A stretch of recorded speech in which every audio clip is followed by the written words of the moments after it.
समर्पयामि नैवेद्यार्थे पुरतस्थापितनारी शीलखण्डरम्भा पक्व सेव्यफल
महाराजाय नमः भया अभ्यनंदराय सर्वोत्तममहद्भवति सर्वस्याप्यै सर्वस्य जित्यै सर्वमेव तेन आप्नोति सर्वं जयते यो वेदादो सर्वप्रोक्तो वेदान्ते च प्रतिष्ठितः तस्य प्रकृतिलीनस्य अपरस्य महेश्वरः एकदन्ताय विद्महे वक्रतुण्डाय धीमहि तन्नो दन्तिः प्रचोदयात् नारायणाय विद्महे वासुदेवाय धीमहि तन्नो विष्णुः प्रचोदयात् तत्पुरुषाय विद्महे महादेवाय धीमहि तन्नो रुद्रः प्रचोदयात् सशक्तिसाङ्गदायुधवाहन परिवार सर्वालंकृत श्रीमन् महागणपते नमः क्षेत्राधीश्वर सपरिवार श्री मंजुनाथाय नमः वेदोक्त मंत्र पुष्पांजलि सहित मनोरथान् प्रार्थयामि भगवंत महागणपति अनंतपद्मनाभ ಈ ಕದ್ರಿ ಕ್ಷೇತ್ರದ ಮಂಜುನಾಥೇಶ್ವರನ ಸನ್ನಿಧಾನದಲ್ಲಿ ರಂಗಸ್ಥಳ ಮಂಗಳೂರು ಎನ್ನುವಂಥ ಒಂದು ಸಂಸ್ಥೆಯ ವತಿಯಿಂದ ಇವತ್ತಿನ ದಿನ ಅನಂತ ಪದ್ಮನಾಭನ ಮೇಳದಿಂದ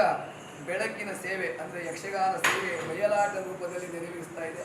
ಹಾಗೆ ಆ ಪ್ರಯುಕ್ತವಾಗಿ ಚೌಕಿಯಲ್ಲಿ ಅನಂತ ಪದ್ಮನಾಭ ಮಹಾಗಣಪತಿ ದೇವರ ಪೂಜೆಯನ್ನು ಭಕ್ತಿ ಶ್ರದ್ಧಾಪುರಸ್ಸರವಾಗಿ ಯಥಾಶಕ್ತಿ ಯಥಾ ಜ್ಞಾನದಿಂದ ನೆರವೇರಿಸಿ ಪ್ರಾರ್ಥನೆ ಮಾಡ್ತಾ ಇದ್ದಾರೆ. ಮಾಡಿದಂಥ ಸೇವೆಯಿಂದ ಅತ್ಯಂತ ಸಂತೃಪ್ತಿಗೊಂಡು ಸೇವೆ ಕೊಟ್ಟಂಥ ಈ ಸಂಸ್ಥೆಯ ಎಲ್ಲ ಸದಸ್ಯರು ಹಾಗೆ ಅದಕ್ಕೆ ಸಹಕರಿಸಿದಂಥ ಎಲ್ಲ ಸದ್ಭಕ್ತರು ಅವರ ಸಹ ಕುಟುಂಬಕ್ಕೂ ಯಾವುದೇ ರೀತಿಯ ಕಷ್ಟ ಕಾರ್ಪಣ್ಯಗಳಾಗಲಿ ಆಪತ್ತು ವಿಪತ್ತುಗಳಾಗಲಿ ದುರಿತಗಳಾಗಲಿ ದುಷ್ಟ ಗ್ರಹಚಾರ ಪೀಡೆಗಳಿದ್ರು ಅಪಮೃತ್ಯು ಕಾಲಮೃತ್ಯು ಪೀಡೆಗಳಿದ್ರು ಅವುಗಳನ್ನೆಲ್ಲ ಪರಿಹಾರ ಮಾಡಿ ದೀರ್ಘಾಯುಷ್ಯ ಒಳ್ಳೆಯ ಆರೋಗ್ಯ ಸಂತೋಷ ಸಂಪತ್ತು ನೆಮ್ಮದಿ ಮಾಡುವಂಥ ಉದ್ಯೋಗ ಕ್ಷೇತ್ರದಲ್ಲಿ ಅಭಿವೃದ್ಧಿಯನ್ನು ಯಶಸ್ಸನ್ನು ಕೊಟ್ಟು ಇತೋಪ್ಯತಿಶಯವಾದಂಥ ಶ್ರೇಯಸ್ಸನ್ನು ಕೊಟ್ಟು ಮುಂದೂ ಸಹ ಈ ಸ್ಥಳದಲ್ಲಿ ಆ ರಂಗಸ್ಥಳ ಮಂಗಳೂರು ಸಂಸ್ಥೆಯವರ ವತಿಯಿಂದ ಆ ಪದ್ಮನಾಭನ ಮೇಳದಿಂದ ಇಲ್ಲಿ ಒಂದು ಬೆಳಕಿನ ಸೇವೆ ಮಾಡುವಂಥ ಯೋಗ ಭಾಗ್ಯ ಅದಕ್ಕೆ ಬೇಕಾಗುವಂಥ ಶಕ್ತಿ ಹಾಗೂ ಮುಖ್ಯವಾಗಿ ಎಲ್ಲರಲ್ಲೊಂದು ಐಕಮತ್ಯ ಒಕ್ಕಟ್ಟನ್ನು ಕೊಟ್ಟು ಅನುಗ್ರಹ ಮಾಡಿ ಸೇವೆ ತೆಗೆದುಕೊಳ್ಬೇಕಂತ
ಗಜಮುಖೋ ನಾನಿನ್ನ ಪಾದವ ನೆನೆದಿ ತರಿಡತಾಂ ತರಿಡತೈ ತರಿಡತಾಂ ತರಿಡತೈ ನಾನಿನ್ನ ಪಾದವ ನೆನೆದಿ ಗಜಮುಖ ನಾನಿನ್ನ ಪಾದವ ನೆನೆದು ವರಗಳ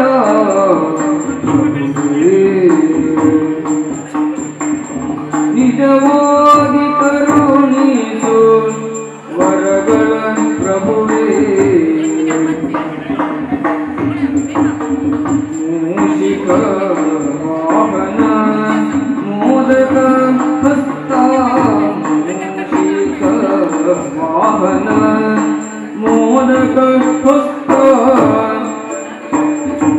ಪಾಶಾಂಕುಶಧರ ಪರಮ ಪವಿತ್ರ.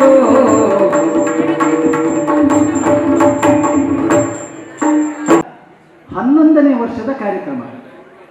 ವರ್ಷ 11 ಆದರೂ ಕಾರ್ಯಕ್ರಮ ಲೆಕ್ಕ ಹಾಕಿದರೆ 23 ದಾಟಿದೆ.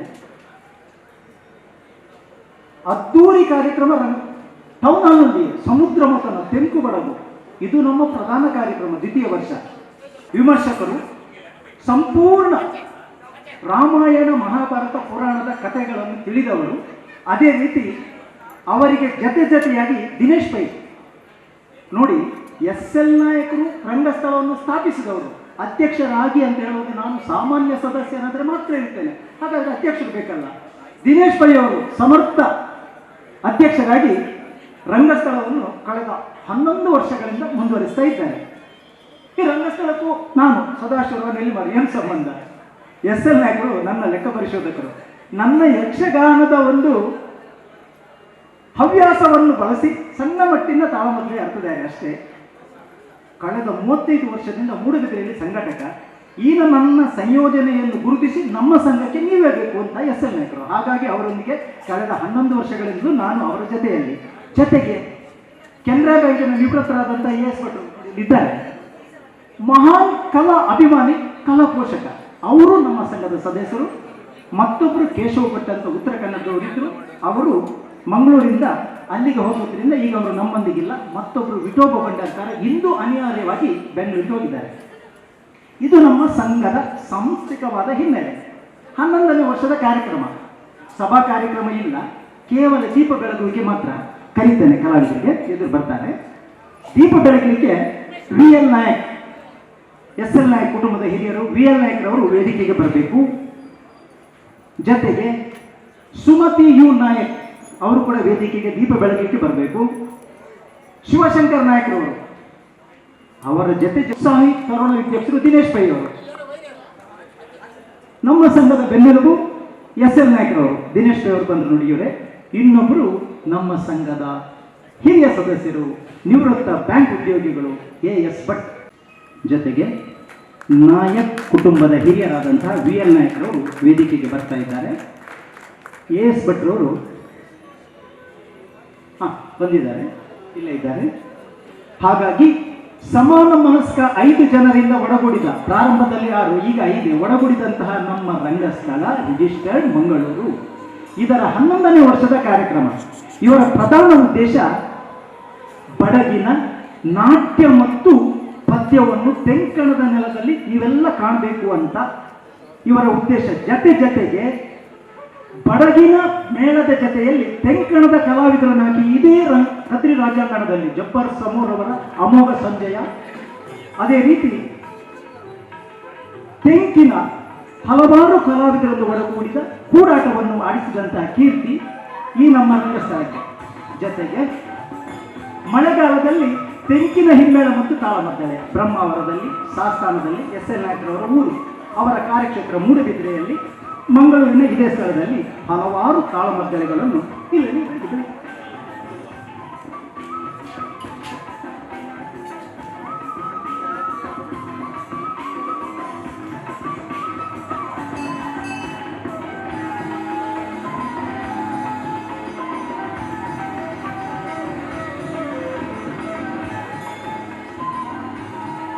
ತೆಂಕಿನ ಈ ನೆಲದಲ್ಲಿ ಬಡಗಿನ ನಾಟ್ಯ ಮತ್ತು ಪದ್ಯದ ವೈಭವ ನೀವು ಕಾಣಬೇಕು.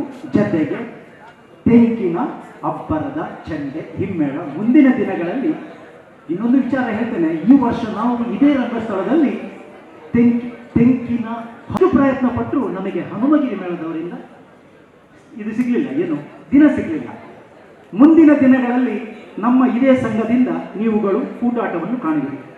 ದೀಪ ಬೆಳಗಿದ ಎಲ್ಲ ಮಹನೀಯರಿಗೂ ಅನಂತ ಧನ್ಯವಾದಗಳು. ಕತೆ ಪ್ರಾರಂಭ ಮಾಡುವ ಮೊದಲು ಈ ದೇವಳದ ಆವರಣದಲ್ಲಿ ನಾವು ಶುದ್ಧತೆಗೆ ಅತಿ ಹೆಚ್ಚು ಮಹತ್ವ ಕೊಡಬೇಕು. ಪ್ರಥಮದಲ್ಲಿ ಈಗ ನೀವು ಇಷ್ಟೇ ಜನ ಇದ್ದೀರಿ, ನಿಮಗೇನು ಕೆಲಸ? ಮತ್ತೆ ಬರುವಂಥ ಕಲಾವಿದರಿಗೆ ಈಗ ನಮ್ಮಲ್ಲಿ ತುಂಬ ಜನ ಹೇಳಿದ್ದಾರೆ ನಿಮ್ದು ಆಟ ಮಾತ್ರ ಅಲ್ವ, ಊಟ ಇಲ್ಲಲ್ಲ ಅಂತ. ನಮ್ಮದು ಪ್ರಧಾನ ಉದ್ದೇಶವೇ ಆಟ. ಊಟ ಕೊಡ್ತೇವ ಅದು ನಮ್ಮದು ಹರಕೆ ಆಟ ಆಗ್ತದೆ, ಇದು ಹರಕೆ ಆಟ ಅಲ್ಲ. ಆಟ ನೀವು ನೋಡಬೇಕು ಎಂಬಂತಹ ಕಾರಣದಿಂದ ಪುರಾಣಗಳ ಕಥೆಯನ್ನು ಸಂಯೋಜಿತ ಏರಿಯಾದಲ್ಲಿ ಇವರೇ ದಿನಶ್ರೀಗಳು ಕಥೆ ಸಂಯೋಜಿಸುವುದು, ಅದನ್ನು ಕಲಾವಿದರಿಗೆ ಪಾತ್ರ ಹಂಚಿ ಅವರೊಳಗೆ ನನಗೆ ಮಿಷ್ಟಿಕತೆಯನ್ನು ದೊಡ್ಡದಾಗಿ ಹೇಳಿದ್ರು, ಅದನ್ನು ಅವರನ್ನು ಸಮಾಧಾನ ಮಾಡಿ ಇವತ್ತಿನ ಈ ಪ್ರಸಂಗಕ್ಕೆ ದಕ್ಷ ನಿರ್ದೇಶನ ಮಾಡಿದವರು ಜನ್ಸಾಲೆ ರಾಘವೇಂದ್ರಾಚಾರ್ಯ. 5 ಪ್ರಸಂಗಗಳು ನಿರ್ದೇಶನ ಸಂಯೋಜನೆ ಇವರು, ಅದಕ್ಕೆ ಅವರ ಪ್ರೋತ್ಸಾಹ. ನಾವು ಇವರೊಂದಿಗೆ ಅಂದರೆ ಮಲ್ಲಿಗೆಯೊಂದಿಗೆ ಬಾಳೆದಾರಗಳು ನಾವು, ನಮ್ಮ ಯೋಗ ಇದು. ಮಂಗಳೂರಲ್ಲಿ ಬಂದು ಈ ವೇದಿಕೆ ಆಗ್ತದೆ. ಈಗ ಬರ್ತೇನೆ ವಿಚಾರಕ್ಕೆ. ಊಟದ ವ್ಯವಸ್ಥೆ ಇಲ್ಲ, ಆದರೆ ಹಸಿವಾಗುವಾಗ ಆಟ ಪ್ರಾರಂಭದಿಂದ ಕೊನೆಯವರೆಗೂ ಇಡ್ಲಿ ಸಾಂಬಾರು ದೋಸೆ ಮದಸದೆ ಅಲ್ಲ, ಗ್ರಾಮೀಣ ಸೊಬಡಿನ ಅವಲಕ್ಕಿ ಉಪ್ಪರಿ ಮತ್ತು ಸೇಮಿಗೆ, ಸಾವಿಗೆ ಅಲ್ಲ ಸೇಮಿಗೆ ನಿರಂತರ ಅವಲಕ್ಕಿಯನ್ನು ಬಾಯಿಗೆ ಹಾಕಿ ಚಹಾ ಹಾಕಿ ಎಷ್ಟು ಚಂದ ಆಗ್ತದೆ ಹೌದಾ? ಅದು ಈಗ ತಾನೇ ಪ್ರಾರಂಭ ಆಗಿ 2:30ವರೆಗೂ ನಿರಂತರ ಬಿಸಿ ಬಿಸಿ ಮಸಾಲ ಚಹಾ ಮತ್ತು ಅವಲಕ್ಕಿ. ಇದು ಉಚಿತ. ಇದು ಕೂತಲ್ಲಿ ನೀವು ತಿನ್ನುವುದಕ್ಕಿಂತ ಅಲ್ಲಿಯೇ ತಿಂದು ಬಂದು ಕೂಡಬೇಕು. ಕೆಲವರು ಕೂತಲ್ಲಿ ತಿಂತಾರೆ. ಆ ತಿಂದಂತಹ ಯೂಸ್ ಅಂಡ್ ಥ್ರೋ ಕಪ್ ಮತ್ತು ಲೋಟವನ್ನು 10ವರೆಗೆ ಶುರು ಮಾಡ್ತಾರೆ. ನಮ್ಮ ಅಧ್ಯಕ್ಷರಲ್ಲ, ಬ್ಯಾಕ್ ಬೋನ್ SL ನಾಯಕರು ಹೆಕ್ಕಲಿಕ್ಕೆ, ಅವರಿಗೆ ಹೆಕ್ಕಲಿಕ್ಕೆ ಅವಕಾಶ ಕೊಡಬಾರ್ದು. ನಾವೇ ಅದನ್ನು ಹೆಕ್ಕಿ ಅಲ್ಲಿ ಪ್ಲಾಸ್ಟಿಕಲ್ಲಿ ಹಾಕಬೇಕು. ಹಾಗಾದರೆ ನಂತರ ಬರುವವರಿಗೆ ಈ ವಿಚಾರ ಹೇಗೆ ಗೊತ್ತಾಗ್ತದೆ? ನಂತರ ಬರುವವರಿಗೆ ನಿಮಗೆ ಕೊಡುವಂಥ ಕೆಲಸ ನೋಡು, ಅವಲಕ್ಕಿ ಚಾ ತಿನ್ನಿ ಕುಡಿ ಕಪ್ಪನ್ನಲ್ಲಿ ಹಾಕಿ ಬರಬೇಕು ಅಂತ. ಇನ್ನು ಬರುವವರಿಗೆ ನೀವು ನೆರೆಕರೆ ಕೂತಾರೆ, ಅಕ್ಕಪಕ್ಕ ಕೂತವರಿಗೆ ಹೇಳಿದ್ರೆ ಇಷ್ಟು ನಿಮಗೆ ಕೆಲಸ, ಬೇರೆ ಕೆಲಸ ಇಲ್ಲ. ಆಮೇಲೆ ಮೈ ರೋಮಾಂಚನಗೊಳ್ಳುವಂಥ ಸನ್ನಿವೇಶ ಬರುವಾಗ ದೇವಸ್ಥಾನದ ಆವರಣ ಆದದ್ರಿಂದ ಚಪ್ಪಾಳೆ ಹೊಡೆದು ಪ್ರೋತ್ಸಾಹಿಸುವ ಶಿಲ್ಲೆ ಬೇಡ. ಇನ್ನೊಂದು, ಕೆಲವು ಸಲ ಸಂಭಾಷಣೆಯಲ್ಲಿ ತೊಡಗ್ತಾರೆ. ಕಲಾವಿದರ ಸಂಭಾಷಣೆ ಆಗ್ತಾ ಇರುವಾಗಲೇ ಪ್ರೇಕ್ಷಕರು ಸಂಭಾಷಣೆ ಮಾಡ್ತಾರೆ. ಅಂದರೆ ಅಷ್ಟು ರೋಮಾಂಚನ ಉತ್ಸಾಹ, ಅದು ಉತ್ಸಾಹದ ಪರಮಾವಧಿ. ಆದರೆ ಅಲ್ಲಿ ಕೂತು ನಾವು ಕಲಾವಿದರೊಂದಿಗೆ ಸಂಭಾಷಣೆ ಬೇಡ. ಮತ್ತೆ ಇಷ್ಟು ವಿಚಾರಗಳು. ಈಗ ನಮ್ಮ ಸುಪ್ರಸಿದ್ಧ ಅಧ್ಯಕ್ಷರು ಸಂಪೂರ್ಣ ಕಥೆಗಳನ್ನು ಉಳ್ಳಂಥವರು ಪ್ರಾಸ್ತಾವಿಕವಾಗಿ 2 ಮಾತನ್ನು ನಿಮ್ಮೊಂದಿಗೆ ಆಡ್ತಾರೆ. ಅಲ್ಲಿಂದ ನಂತರ ಸಭಾ ಕಾರ್ಯಕ್ರಮ ಇಲ್ಲ, ನೇರ ಆಟವೇ.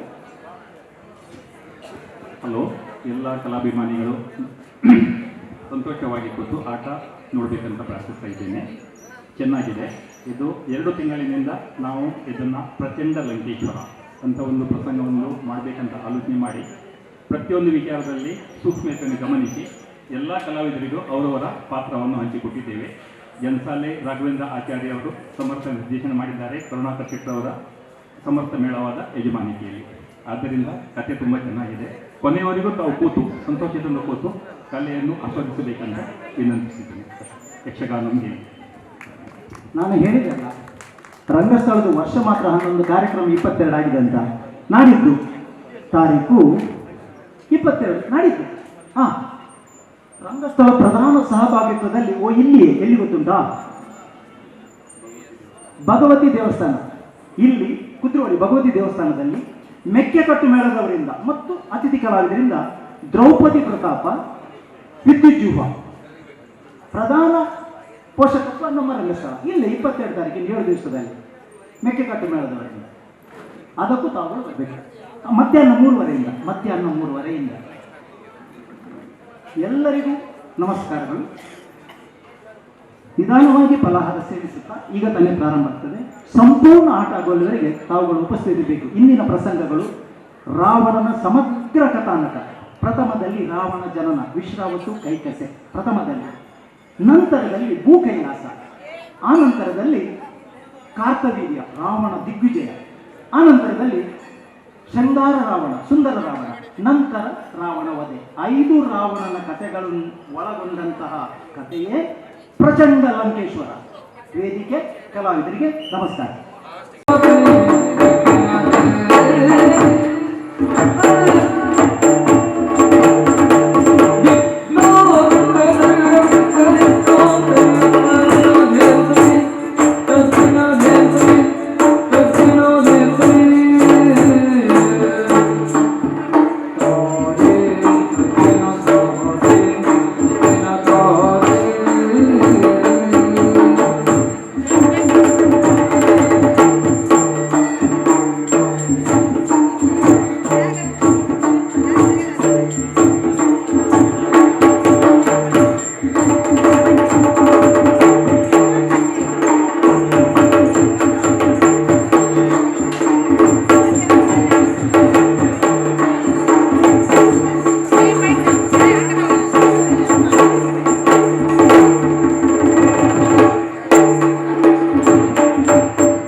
ಸುಖ ಅಂದ್ರೆ ಸ್ವರ್ಗ. ಈ ಸ್ವರ್ಗಲೋಕವನ್ನು ಆಟಿರುವಂತಹ ನನಗೆ ಅಮರೇಂದ್ರ, ದೇವೇಂದ್ರ, ಪುರಂದರ ಹಲವು ನಾಮರಿಂದ ನನ್ನನ್ನು ಕೊಂಡಾಡ್ತಾ ಇದ್ದಾರೆ. ಈ ಸ್ವರ್ಗಲೋಕವನ್ನು ಏನು ತಿರುಗಾಡುವುದಕ್ಕೆ ಐರಾವತು ಹಿಡಿಯುವುದಕ್ಕೆ ವಜ್ರಾಯುಧ, ಕಾಮಧೇನು, ಕಲ್ಪವೃಕ್ಷ ಹಲವು ಸುವಸ್ತಿಯಿಂದ ಈ ದೇವಲೋಕದಲ್ಲಿ. ಹಾಗೆಯೇ ಮನಸ್ಸಿಗೆ ಬೇಸರವಾದಾಗ ನಂದನವನವು, ಹಾಗೆ ರಂಭಾದಿ ನಾರಿಯರ ನರ್ತನ ಬಹಳ ಸಂತೋಷವಾಗ್ತಾ ಉಂಟು ಸ್ವಾಮಿ. ಕೇವಲ ನಮ್ಮ ಪಾಲಿಗೆ ಸಿಟ್ಟು ಮಾತ್ರ ಅಲ್ಲವೇ ಅಲ್ಲ, ಆಗಾಗ ನಮ್ಮ ಪಾಲಿಗೆ ಕಷ್ಟ ಬರುತ್ತುಂಟು. ಬೇರೆ ಯಾರು ಅಲ್ಲವೇ ಅಲ್ಲ, ನಮ್ಮವರ ಹಿತಾಯ ಮಠದಂತಹ ದಾನವರಿಂದ ಈ ಹಿಂದೆ ಅನೇಕ ಬಾರಿ ಇಲ್ಲವರಿಗಾಗಿ ಬಂದವರಿದ್ದಾರೆ. ಬಂದವರೆಲ್ಲರನ್ನು ಕೊಂದು ಕಳೆದವರನ್ನಾಗಿದ್ದೇವೆ. ಹಾಗೆ ದಿನನಿತ್ಯ ಓಲಗವನ್ನು ಕೊಡುವುದು ನನ್ನ ಕರ್ತವ್ಯ. ಯಾವ ಯಾವ ವಿಚಾರವನ್ನು ಚರ್ಚಿಸಬೇಕೋ ಎಲ್ಲದನ್ನು ಚರ್ಚೆ ಮಾಡಿದ ಆಯಿತು. ಇನ್ನು ಯಾವುದೇ ಒಂದು ವಿಚಾರ ಇರುವುದಾದರೆ ನಾಳಿನ ಸಭೆಯಲ್ಲಿ ನೋಡಬಹುದು.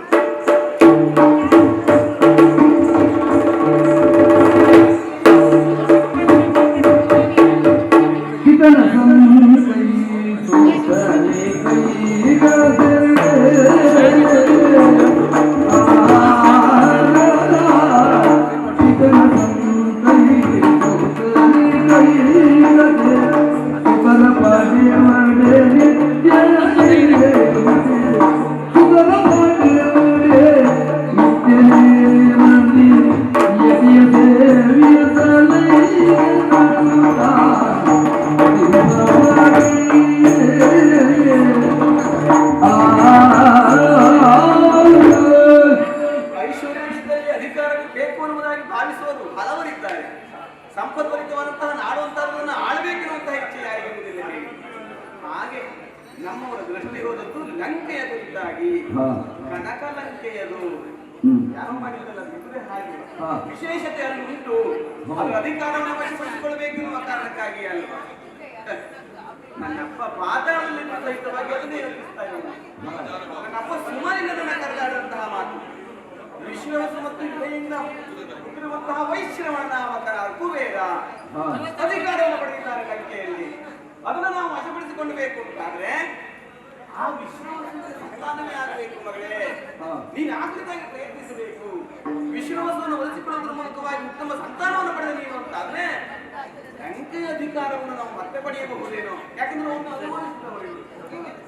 ಆ ಕಾಲಕ್ಕೆ ವಿಷ್ಣುವಿನಿಂದ ಹೆದರಿ ಓಡಿ ಹೋದವರು ಮತ್ತೆ ಅಧಿಕಾರವನ್ನು ಪಡೆಯಬೇಕೆನ್ನುವಂತಹ ಹುನ್ನಾರದಲ್ಲಿ ನನ್ನನ್ನು ಈ ರೀತಿಯಾಗಿ ಬಳಸಿಕೊಳ್ಳುವಂತಹ ಪ್ರಯತ್ನವನ್ನು ಮಾಡಿದರು. ಅದು ಏನೇ ಇರಲಿ, ತಂದೆಯ ಮಾತನ್ನು ಈಡೇರಿಸುವುದು ಅಥವಾ ತಂದೆ ತಾಯಿಗಳ ಆಸೆಯನ್ನು ಈಡೇರಿಸುವುದು ಮಕ್ಕಳಿಗೆ ಕರ್ತವ್ಯ ಎನ್ನುವ ಕಾರಣಕ್ಕಾಗಿ ಶೃಂಗಾರ ಭರಿತರಾಗಿ ನಾನು ಹೊರಟದ್ದೀಗ ವಿಶ್ರವಸವನ್ನು ಕಾಣಬೇಕೆನ್ನುವ ಕಾರಣಕ್ಕಾಗಿ ಸಹೋದರನಾಗಿ ಯಾಗಾದಿಗಳು ನಡೆಸುತ್ತಿರುವಂತಹ ವಿಶ್ರವಸವನ್ನು ಕಂಡು ನನ್ನ ಇಚ್ಛೆಯನ್ನು ಹೇಳ್ಕೊಳ್ಬೇಕು ಅಂತಾದ್ರೆ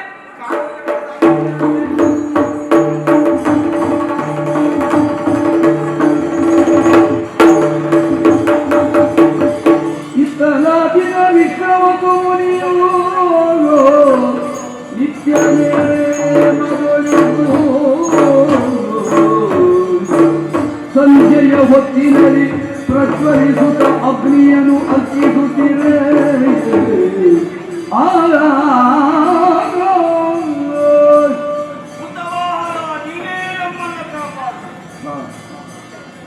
ಸೃಷ್ಟಿಕರ್ತನಾಗಿರುವಂತಹ ಬ್ರಹ್ಮನಿಂದಾಗಿ ನವಬ್ರಹ್ಮರ ಸೃಷ್ಟಿಯಾಯಿತು.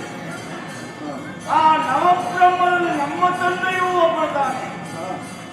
ಪುಲಸ್ತ್ಯ ಬ್ರಹ್ಮ ಎಂಬುದಾಗಿ ಪುಲಸ್ತ್ಯ ಬ್ರಹ್ಮ ಮತ್ತು ಗೋ ಎಂಬಂತ ಸ್ತ್ರೀಯಿಂದ ಹುಟ್ಟಿದವನ ವಿಶ್ವವಸು ಎಂಬುದಾಗಿ ಹೆಸರಿಟ್ಟಿದ್ದವ. ತಾಯಿಯ ಗರ್ಭದಲ್ಲೇ ಇರುವ ಕಾಲಕ್ಕೆ ನಾನು ವೇದಾಧ್ಯಯನವನ್ನು ಪೂರೈಸಿದವ, ಶಾಸ್ತ್ರವನ್ನು ಅರಿತವ ನಾನು. ಹೀಗೆ ಗರ್ಭದಲ್ಲೇ ಇರುವ ಕಾಲಕ್ಕೆ ಎಲ್ಲವನ್ನೂ ಅಧ್ಯಯನ ಮಾಡಿದ ಕಾರಣಕ್ಕಾಗಿ ವಿಶ್ವದೆಲ್ಲಡೆಯನ್ನು ವ್ಯಾಪಿಸಬಲ್ಲಂತ ಯೋಗ್ಯತೆ ಸಾಮರ್ಥ್ಯ ಈ ಮಗುವಿಗಿದೆ ಇದೆ ಎಂಬ ಕಾರಣಕ್ಕಾಗಿ ನಮ್ಮ ತಂದೆಯವರು ತಾಯಿಯಲ್ಲಿ ಆಡಿದ ಮಾತಂತೆ ಪುಲಸ್ತ್ಯ ಬ್ರಹ್ಮರು ಇವನಿಗೆ ವಿಶ್ವವಸು ಎಂಬುದಾಗಿ ನಾಮಕರಣವೇ ಯೋಗ್ಯ ಎಂಬುದಾಗಿ ನಾನು ಹುಟ್ಟುವ ಮೊದಲೇ ನನ್ನ ನಾಮಕರಣವೂ ಆಗಿತ್ತು ನೋಡಿ. ಹಾ. ಅಂತ ವಿಶೇಷ ಸಂಪನ್ನತೆಯಿಂದ ಭೂಮಿಯ ಬೆಳಕನ್ನ ಕಂಡವನ ಕೃತಯುಗದ ಕೊನೆಯವರೆಗೂ ತಪಸ್ಸಿನಲ್ಲಿ ನಿರತರಾಗಿರುವಂತ ಹಾ. ತೃಣಬಿಂದು ನನಗೆ ಅಜ್ಜ. ಅವನ ಮಗಳಂತ ಗೋ ಎಂಬಂತ ಹೆಣ್ಣಿನಿಂದ ನಾನು ಹುಟ್ಟಿದವ. ಓಹೋ. ಪರಂಪರೆಯಲ್ಲಿ ಯೋಚನೆ ಮಾಡಿದರೆ ಬ್ರಹ್ಮ ನೇರ ಸಂಬಂಧ, ಅದು ಮುಖ್ಯ ಅಲ್ಲ. ಹಿನ್ನೆಲೆ ಏನು ಎನ್ನುವುದಕ್ಕಿಂತಲೂ ನಾವೇ ನೋಡುವುದು ಪ್ರಧಾನ ಆಗಿರ್ತದೆ. ಹಾ. ಆ ದಿಶೆಯಲ್ಲಿ ನಿತ್ಯವೂ ಅಗ್ನಿ ಕಾರ್ಯವನ್ನು ಮಾಡುತ್ತಾ ಬದುಕನ್ನು ಸಾರ್ಥಕ ಮಾಡಿಕೊಳ್ಳಬೇಕೆಂಬ ಕಾರಣಕ್ಕಾಗಿ ಹ್ಮ್. ಹಿರಿಯವರ ಮಾರ್ಗದರ್ಶನಂತೆ ತಂದೆಯ ನಿರ್ದೇಶನಂತೆ ಬದುಕನ್ನು ಕಳೆಯುತ್ತಾ ಇದ್ದವ ನಾನು. ಹಾ. ಆ ಬಳಿಕವೇ ನನ್ನಿಂದಲಾಗಿ ವೈಶ್ರವಣನು ಹುಟ್ಟಾಯಿತು, ಅಂದ್ರೆ ಕುಬೇರನ ಹುಟ್ಟಾಯಿತು. ಹಾ. ಕುಬೇರ ಹುಟ್ಟಿದಾಗ ನೇರವಾಗಿ ಬ್ರಹ್ಮನಲ್ಲಿ ತೆರಳಿದ. ಹ್ಮ್. ನನಗೊಂದು ಸ್ಥಾನಮಾನ ಬೇಕು ಅಂತ ಕೇಳಿಕೊಂಡಾಗ ಹಾ. ನನ್ನ ಮಗ ಕುಬೇರನಿಗೆ ಅಷ್ಟದಿಕ್ಪಾಲಕರಲ್ಲಿ ಒಂದು ಸ್ಥಾನ ಸಿಕ್ಕಿತು. ಆ ಬಳಿಕ ಏನು ಅಂತ ಪ್ರಶ್ನೆ ಮಾಡಿದಾಗ ನಾನೇ ಸ್ಥಳ ತೋರಿಸಿಕೊಟ್ಟವ. ಹಾ. ರಕ್ಕಸರಿಂದ ತೆರವಾಗಿರುವಂತ ಲಂಕೆಯನ್ನ ನೀನು ಆಮದನೆ ಎಂಬುದಾಗಿ ಹ್ಮ್. ವೈಶ್ರವಣ ಹೋಗಿ ಲಂಕೆಯಲ್ಲಿ ಸ್ಥಾಪನೆಗೊಂಡಿದ್ದಾನೆ. ಹಾ. ಲೋಕ ಸಮಸ್ತ ಸುಖಿನೋ ಭವಂತು. ಹ್ಮ್. ನಮ್ಮಂತ ಋಷಿಮುನಿಗಳು ಆಡಬೇಕಾದ ಮಾತು ಇದು, ಹಾರೈಸಬೇಕಾದ ಶುಭ ಹಾರೈಕೆಯ ವಾಕ್ಯವೂ ಇದೆ. ಸರ್ವೇ ಜನ ಸುಖಿನೋ ಭವಂತು. ಯಜ್ಞ ಕಾರ್ಯದಲ್ಲಿ ನಿರತನಾಗಿ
ನನ್ನ ಸೇವೆಯಲ್ಲಿ ನಿರತಳಾಗಿದ್ದವಳು ನೀನು.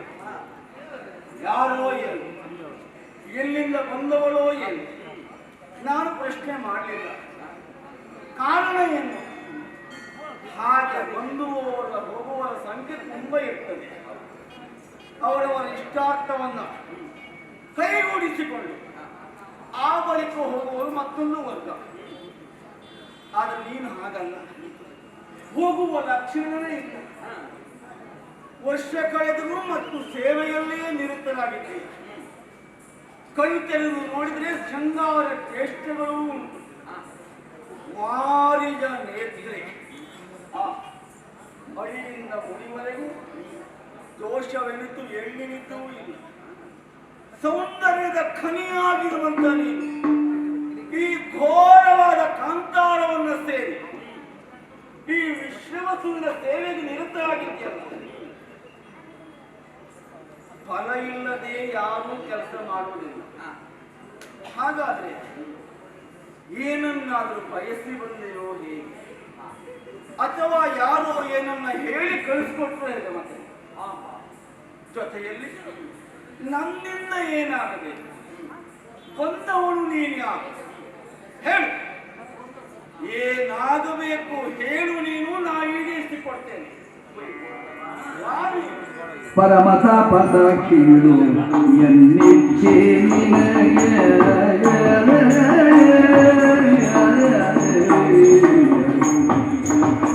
ಪರಮತಾಪದ ಕೇಳು ಎನ್ನಿಚ್ಛೆ. ಓ ಪರಮತಾಪದ ಕೇಳು ಎನ್ನಿಚ್ಛೆ. ನಿನ್ನಂತ ಕರಣಕ್ಕೆ ಗೋಚರವು, ನಿನ್ನಂತ ಕರಣಕ್ಕೆ ಗೋಚರವು, ಗೋಚರವು, ಗೋಚರವು.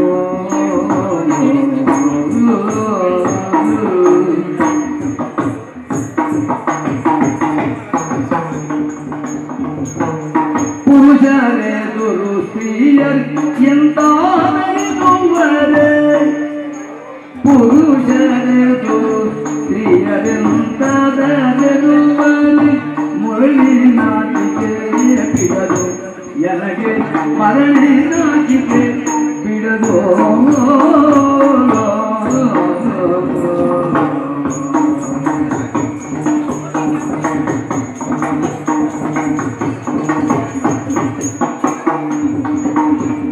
ಪರಮತಾಪದ ಕೇಳಿ ನಿತ್ಯವಿಲ್ಲಂತ ಕರ್ಣಕ್ಕೆ ಗೋಚರವು, ಅಂತಃಕರಣಕ್ಕೆ ಗೋಚರವು.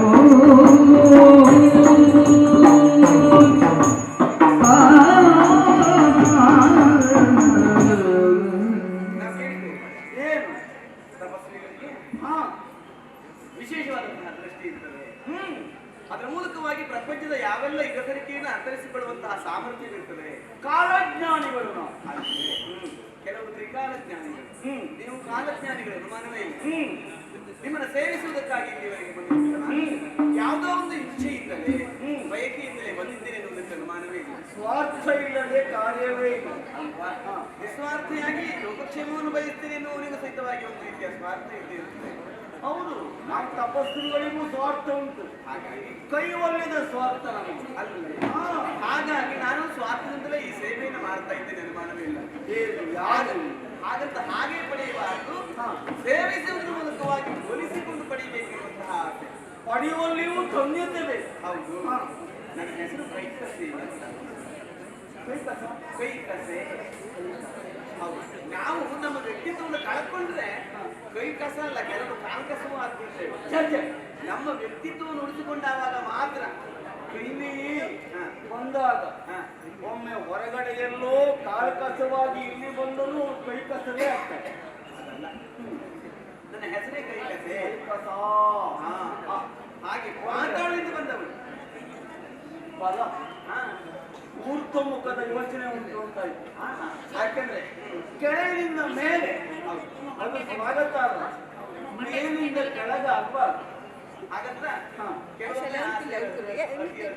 ನೇಮಕವಾಗಿರುತ್ತದೆ. ಎಷ್ಟು ಬೇಕೋ ಅಷ್ಟಕ್ಕೆ ಇರಲಿ, ಹೆಚ್ಚಾದ್ರೆ ಸುಟ್ಟು ಹೋಗ್ತದೆ. ಅತಿಯಾದ್ರೆ ಅಮೃತವು ವಿಷವಾಗ್ತದೆ ಅಲ್ವೇ? ಹಾಗಾಗಿ ಹೆಣ್ಣಾದವಳು ಯಾವುದೋ ಒಂದು ಇಚ್ಛೆಯನ್ನ ಇಟ್ಟುಕೊಂಡೇ ಬರ್ತಾಳೆ, ಗಂಡಿನಲ್ಲಿ ಇರ್ತಾಳೆ, ಪಡೆಯಬಹುದಾದಂತಹ ಬಯಕೆ ಇರಬಹುದು. ಅದಕ್ಕೆ ಅಂತಃಕರಣಕ್ಕೆ ಗೊತ್ತುಂಟು.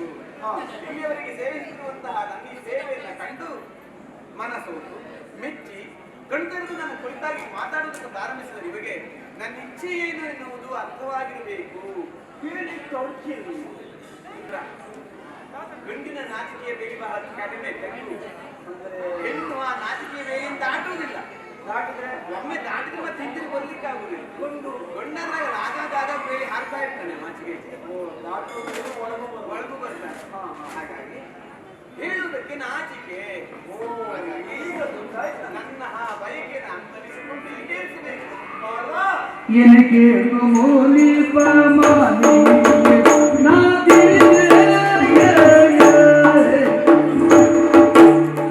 எனக்கு மூலி பமானி நாதி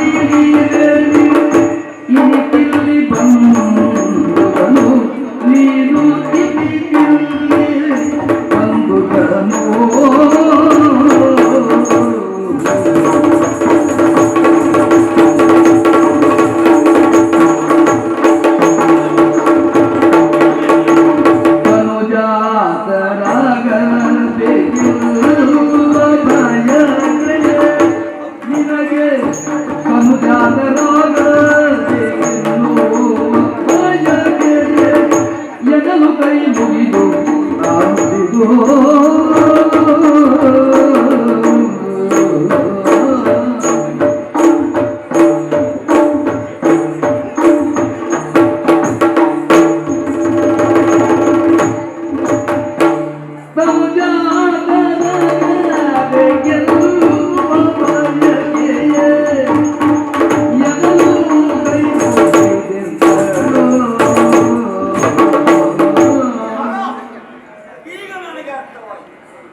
ಪುರುಷರ ಎದುರಿನಲ್ಲಿ ಮನವಿಟ್ಟು ಮಾತಾಡಲಿಕ್ಕೆ ಸ್ತ್ರೀಯರಿಗೆ ನಾಚಿಕೆ ಹಪ್ಪುದು.